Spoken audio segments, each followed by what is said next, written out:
Решить многолетнюю проблему с водоснабжением в ряде населенных пунктов Ингушетии – самая основная задача, которую ставит глава республики Махмуд Али Калиматов на сегодняшний день. Одним из приоритетных проектов, который поможет наладить сложившуюся ситуацию с дефицитом добычи воды, является Асинский водозабор. Мощность нового объекта – 100 тысяч кубометров в сутки. Вода будет поступать из подземных источников. Глава республики обратился лично к президенту Российской Федерации с просьбой помочь нам из федерального бюджета. Нас услышали. И в 2022 году из федерального бюджета были выделены средства на разработку проектно-сметной документации для строительства Асиновского водозабора мощностью 100 тысяч кубов в сутки. ПСД разработано, получено положительное заключение государственной экспертизы, в соответствии с которым ориентировочная стоимость в периоде выполнения работы, это тоже не год, не два, это, если смотреть проект организации строительства, то это 4 года. Но мы, конечно, если нам выделены средства будут, попробуем уложиться в 3. Понимая, насколько это важно. На сегодняшний день добыча воды в Ингушетии идет из артезианских скважин. Проект также позволит подавать качественную чистую воду. Все продумано до мелочей. Планируется провести следующие виды работ. Будет создан, как сказать, большой бетонный колодец, который будет забирать воду из подрусловых слоев. Соответственно, вода уже изначально, проходя через почву, уже будет фильтроваться естественным путем. Это один момент. Следующий момент. За счет рельефа местности вся эта вода абсолютно без единого насоса у нас будет доходить частично Карабулак, Сунжа и Сунжинский район и, конечно же, город Малгобек и Малгобекский район. Для этого будут построены 2 линии.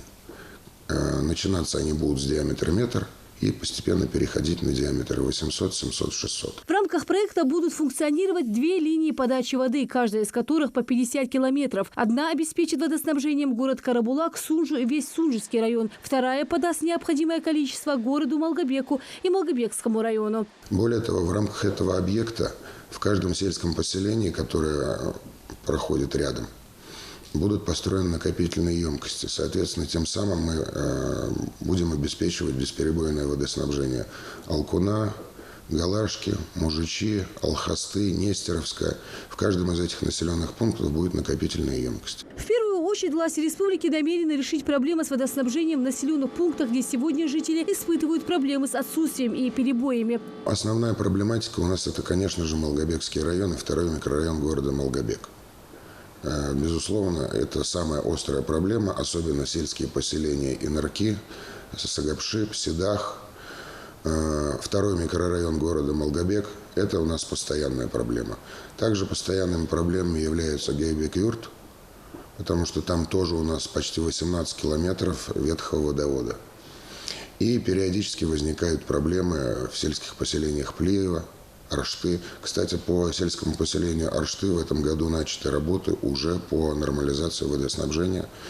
Муниципальный бюджет выделил деньги. Сейчас решается вопрос о дополнительном финансировании из республиканского бюджета. Программа рассчитана на перспективу. Воды должно хватить всем. Действующие сети в Ингушетии построены с расчетом на 200 тысяч потребителей. Сегодня население республики более 500 тысяч человек. Власти региона стараются оперативно реагировать на возникающие ситуации с водоснабжением. Конечно, существующая система водоснабжения, она не в состоянии обеспечить.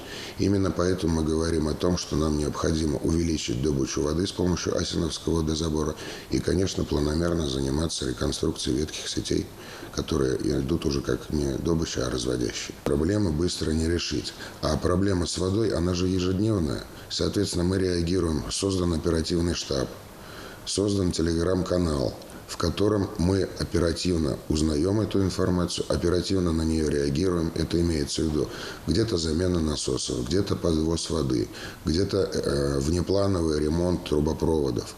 Все это решается в оперативном порядке. Но, как я уже сказал, есть глобальные вопросы, которые нам, конечно, без помощи федерального бюджета не решить. По поручению главы Ингушетии Махмуда Али Калиматова в регионе осуществляется подвоз воды в ряде населенных пунктов. Специально для этого из средств национального фонда закуплено 14 водовозок. Ежедневно собираются заявки через муниципалитеты. Лина Сычоева, Хамзат Халухоев. Новости 24.